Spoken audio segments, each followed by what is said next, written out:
말씀은 출애굽기 4장 10절에서 17절까지 말씀입니다. 출애굽기 4장 10절에서 17절까지 말씀. 찾으셨으면 교독합니다. 제가 먼저 있습니다. 모세가 여호와께 고하되 주여 나는 본래 말에 능치 못한 자라. 주께서 주의 종에게 명하신 후에도 그러니 나는 입이 뻣뻣하고 혀가 둔한 자이니이다. 여호와께서 그에게 이르시되 누가 사람이 입을 지었느냐 누가 눈물이나 기머리나 멍가는 자나 소리가 되게 하느냐 나 여호와냐. 이제 가라. 내가 내 입과 함께 있어 할 말을 가르치리라. 여호와께서 모세를 향하여 노를 바라시고 가라사대 레위 사람 내 형 아론이 있지 아니하뇨. 그의 말 잘함을 내가 아노라. 그가 너를 만나러 나오리니 그가 너를 볼 때에 마음이 기뻐할 것이라. 너는 그에게 말하고 그의 입에 말하라. 내가 내 입과 그의 입에 함께 있어서 너희 그 말을 가르치리라. 그가 너를 대신하여 백성에게 말할 것이니 그는 내 입을 대신할 것이요 너는 그에게 하나님같이 되리라.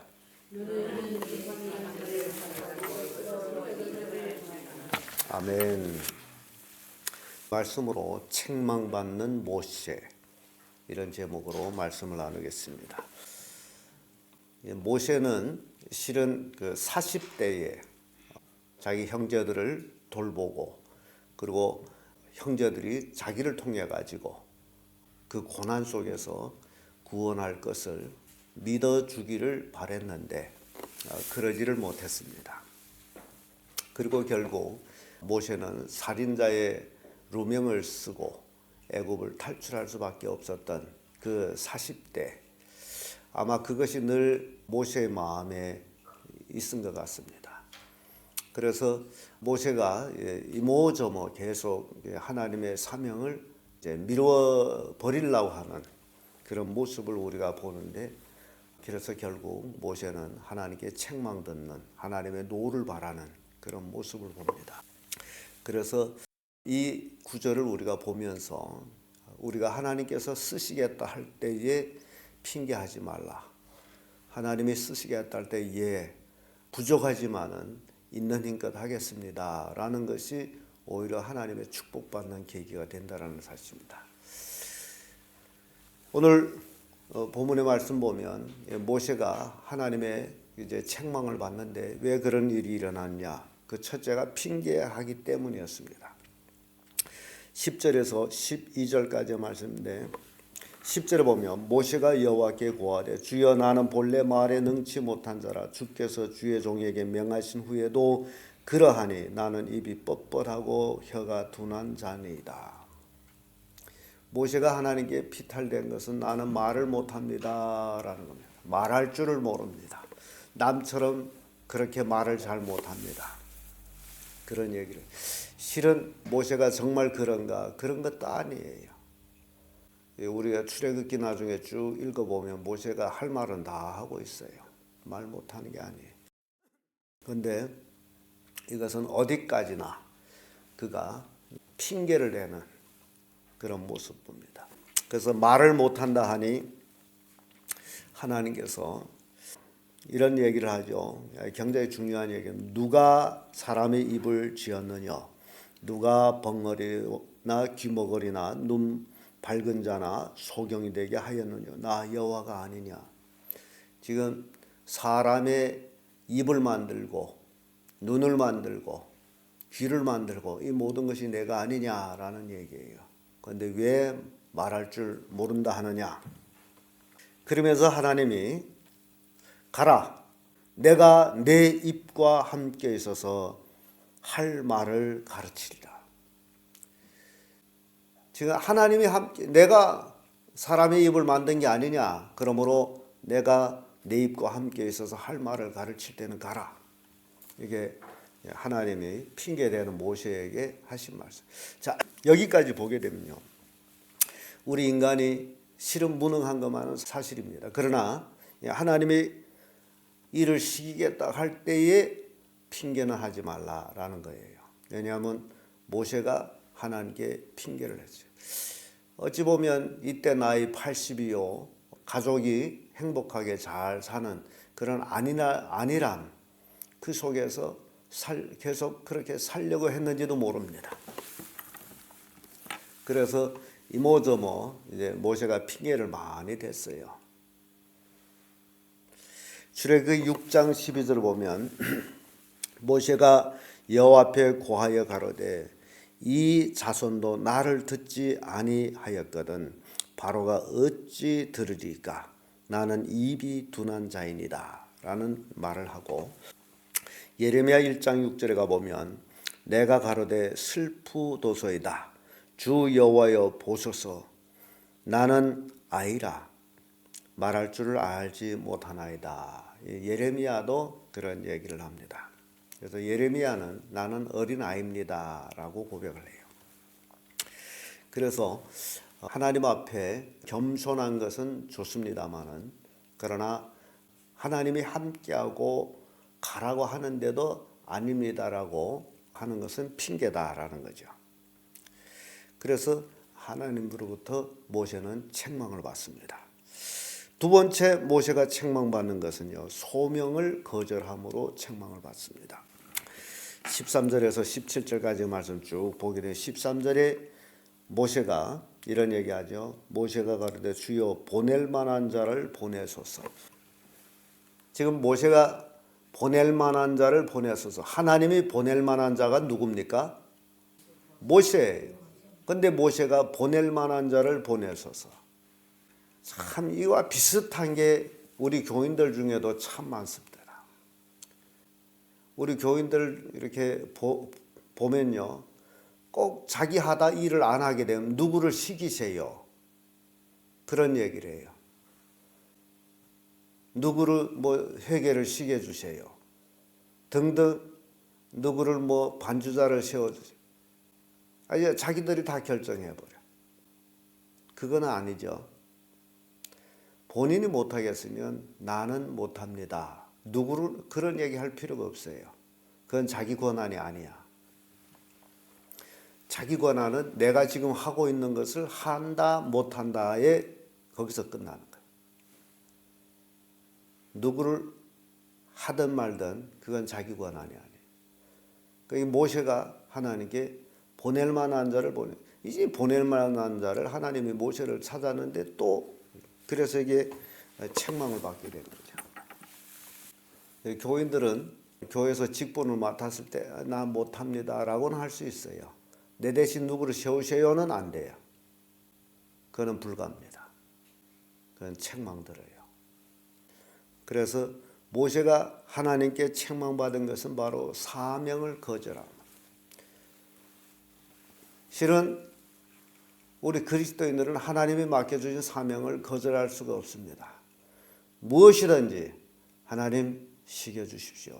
내가 하겠습니다. 비록 몸이 변변치 못하지만은 내 최선으로 하겠습니다. 라는 것이 중요한 거예요. 모세를 보게 되면 이미 하나님께서 다 보여주시고 능력까지 보여주시고 그럼에도 불구하고 이제 보낼 만한 자를 보내서 나 못 갑니다. 그래서 책망을 받아요. 이사야 6장 8절에 보게 되면 내가 또 주의 목소리를 들은즉 이르시되 내가 누구를 보내면 누가 우리를 위하여 갈꼬 그때 내가 가로되 내가 여기에 있나이다 나를 보내소서. 이사야 선지자는 하나님이 누구를 보낼꼬 할 때에 내가 여기에 있습니다. 나를 보내주소서. 이사야 선지자는 멋진 선지자 같아요. 그렇기 때문에 그는 후에 일어날 예수 그리스도의 십자가의 사건을 그 밑에서 보는 듯이 예언할 수가 있었다라고 저는 생각을 합니다. 이사야 성경이 66장이에요. 성경 전체가 66권이에요. 그래서 이사야는 신약 구약 합본이라고 봐도 됩니다. 거의 비슷합니다. 그렇게 아주 훌륭한 선지자예요. 하나님 내가 여기에 있습니다. 나를 보내주셔서. 잠언 13장 1절에 보면 지혜로운 아들은 아비의 훈계를 들으나 거만한 자는 꾸지람을 즐겨 듣지 아니하느니라. 그래서 하나님의 책망을 들었을 때에 곧 돌이키는 아들과 그 책망을 거절하는 아들 구분합니다. 듣는 아들은 지혜로운 아들이고 거절하는 아들은 거만한 아들이다. 하나님께로부터 모세가 책망을 받습니다. 14절을 보면 여호와께서 모세를 향하여 노를 바라시고, 이건 무서운 얘기예요. 말을 못한 데에서 내가 네 입과 함께 하리라, 네 형이 말 잘하지 않느냐라고 등 모든 것들을 다 얘기했는데 그 다음에 하는 얘기가 하나님 보낼 만한 사람 보내셔서. 그래서 하나님이 모세를 향해서 노를 바란 것입니다. 레위 사람 내 형 아론이 있지 아니하냐? 그의 말 잘함을 내가 아노라. 그가 너를 만나러 나오리니 그가 너를 볼 때에 마음이 기뻐할 것이라. 형 아론을 얘기합니다. 형이 너를 광야에 마중 나올 것이다. 너는 그에게 말하고 그 입에 말을 주라. 내가 내 입과 그 입에 함께 있어서 너의 행하는 일을 가르치리라. 하나님이 그가 너를 대신하여 백성에게 말할 것이니 그는 내 입을 대신할 것이요 너는 그에게 하나님같이 되리라. 지금 모세가 형 아론에게는 하나님같이 되리라. 화를 내고 노를 바라면서도 하나님이 또 그 참는 인내. 하나님은 모세에게 노를 바라고도 참고서 너는 아론에게 하나님같이 되리라. 그리고 17절에 와서 너는 이 지팡이를 손에 잡고 이것으로 이적을 행할지니라. 하나님께서 모세에게 어마어마한 것을 주셨어요. 권능을 주셨어요. 대변인을 주었어요. 아론은 모세의 대변인으로서 결국 모세가 아론에게 말을 하고 아론은 그 말을 백성들에게 하고 모세 입에 준 말은 바로 하나님이 주신 것이고 이렇게 하나님께서 모세를 들어 쓰고 계시다라는 모습 봅니다. 그럼에도 모세가 핑계를 하고 거절을 하고 그래서 책망을 들은 모습 봅니다. 자, 여기서 우리가 깊이 생각해야 될 것이 있습니다. 우리는 비록 모세 같은 사람은 아니지만은 그러나 할 일들이 있는 사람들입니다. 그런데 이 일은 다 하나님의 이름으로 꼭 같은 일이죠. 그런데 절대 핑계하지 말라는 얘기예요. 나 아파 못해요. 나 친척이 와서 못해요. 나 뭐 일해 못해요. 집에 일이 있어 못해요. 등등등등. 여러분들이 가만히 생각해 보세요. 핑계된 그 하나하나들이 정말 내 인생에 중요한 것들이었느냐? 잘 생각하세요. 중요하지 아니한 걸 가지고 핑계대고 중요한 것처럼 여기고 주의 일을 거절했다는 사실. 성경에는 하나님이 모세에게 노를 바란 내용이 나오지만은 여러분들이 하나님의 사역을 핑계댔을 때 하나님의 노함을 기록한 것은 없습니다. 다만 그것을 인해서 형통하지 못하다라는 것을 보여주고 있어요. 여러분 인생이 형통치 못하다라는 것은 하나님의 노하심이라는 사실이에요. 왜냐하면 주의 일을 안 하고 핑계게 나의 만소 아프어 뭐 이래 저래 아무튼 스스로 자신이 하나님 앞에 핑계댔던 모든 것들을 잘 생각해 보세요. 그리고 그것이 사실이었다면 하나님 앞에 철저하게 회개하시고 회개라는 것은 다신 그런 일을 하면 안 되는 거죠. 돌이키고 정말 생명을 다해서 지금까지 가족을 위해서 살아왔다, 뭐 세상을 위해서 살아왔다를 하게 되면 이제는 회개하고 남은 생애를 온전히 주를 위해서 바칠 것이다라는 그런 믿음의 자세가 필요합니다. 모세가 지금 호렙산에서 하나님을 만났고 하나님께서 모세에게 사명을 주었고 이제 모세가 그 사명을 받고 갈 때는 이제는 모세는 가족을 위한 삶이 아니에요. 주를 위한 삶. 지금까지 40년 동안 가족을 위해서 살았다면 이제부터는 하나님을 위해서 사는 삶이에요. 그걸 여러분 아세요. 그게 소명받은 자들의 삶입니다. 그러니 모세는 미루지 아니할 수가 없어요. 핑계 대지 아니할 수가 없습니다. 왜냐하면 이제 하나님의 사명을 받들어 가게 된 가족 중심이 아니라 하나님의 중심으로서 하나님의 사역을 감당해야 되기 때문에 위치가 달라집니다. 가족은 뒷전이 됩니다. 그래서 모세가 핑계를 대지 않았나라는 생각도 하게 됩니다. 여러분들이 지금까지 가족을 위해서 살아왔다면 남은 생애를 온전히 주를 위해서 하나님의 영광을 위해서 생명을 다하는 그런 성도들 되기를 바랍니다. 그렇다 해서 가족이 잘못되는 건 아니에요. 하나님이 가족을 보호하시고 가족을 축복해 주시고 그게 하나님이 하는 거예요. 하나님을 섬겨가지고 잘못된 가족이 있다는 것은 그건 잘못 섬겨서 그런 거예요. 정말 온전히 하나님의 기쁨이 되는 삶을 살았다면 가족이 잘못될 수가 없습니다. 하나님은 가족 중심의 하나님이에요. 하나님을 잘 섬길수록 가족은 더 잘 됩니다. 그러나 그렇지 못할 때에 이러저러한 문제들이 계속 얽히고 설키고 괴롭힐 것입니다. 자, 오늘은 모세가 책망받는 모습을 보았습니다. 그 책망이 바로 우리가 받을 책망이었다라는 사실. 그리고 회개하고 온전히 하나님께 충성을 다하는 그런 성도들 되기를 예수님 이름으로 축복합니다.